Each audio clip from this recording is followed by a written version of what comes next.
it is vulnerable to counter-revolutionary manipulations.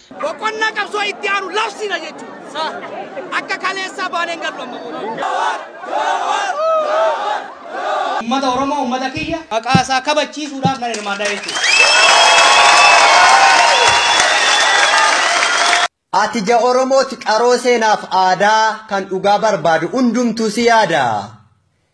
Si dharraa nu baafte dheebuu bara dheeraa Jawwaar atummaan nu bulchi ansi filadheera. Waamicha lallabdee dacheetti gayyaafte akka dirree lolaa mootummaa addunyaa osuma taateeyyuu aangoon sirraa tola.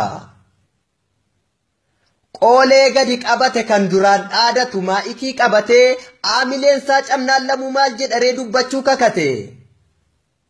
Kan dur Oromummaa keenyatti ta'e gufu arra solinka irraa ta'e arafu. Diinni keenya taatu bofa dugdi cite nurraa gada ba'u kan tooftaadhaan seenee gola keenya lixe. Jawwaar ko gufuu diinni dhaabe akkati buqqiftu abdii sirraa qabna ofittiin qaanfannu osoo ati jirtuu yoomuu siin dhaadanna. Kaayyoon keenni guddaan arqoota gabrummaa saba keerraa hiiku hawwii kees nan beeka mana dhugaa jaartee galma sobaa diigu. Fedhiin kees galma ga'a kun waan shakka hin qabne si wajjiniin jirra kophaa kiyya jettee akka abdiin dhabne. Gufuun bilisummaa sirni abbaa irree amma nurraa kufa ulaan banaa ture balbala gabrummaa situ nurraa cufa. Gamna gameessa kooya ayyu dureessaa maqaan keen dhokatu seenaan si galmeessa. Afuura diinaatiin gonkumaa waan taatu rabbitu si eega nama daandii dhugaa qabate mee eenyumatu qeeqaa.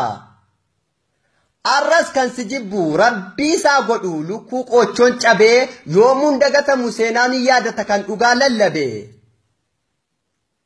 Jira firri diina ta'ee kaayyoo lammii balleessu duruu jarri dhoqqeedhaan dhadhaa jedhanii soban of addeessu. Limmoo qaran qabneen dhiiga nu fuudhanii waggaan tilmaamamneef boolla nu buusani. Rakkoo mara dandamattee Oromiyaan uumte goota fakkii leencaa maal Jawwaar qofaree ilmis nuuf dhalatee goonni goota dhalchaa. Qacceen keenyan citin arras wala horu taa'ee hin boqatin deemee hin milkaa'in warri gannu coru.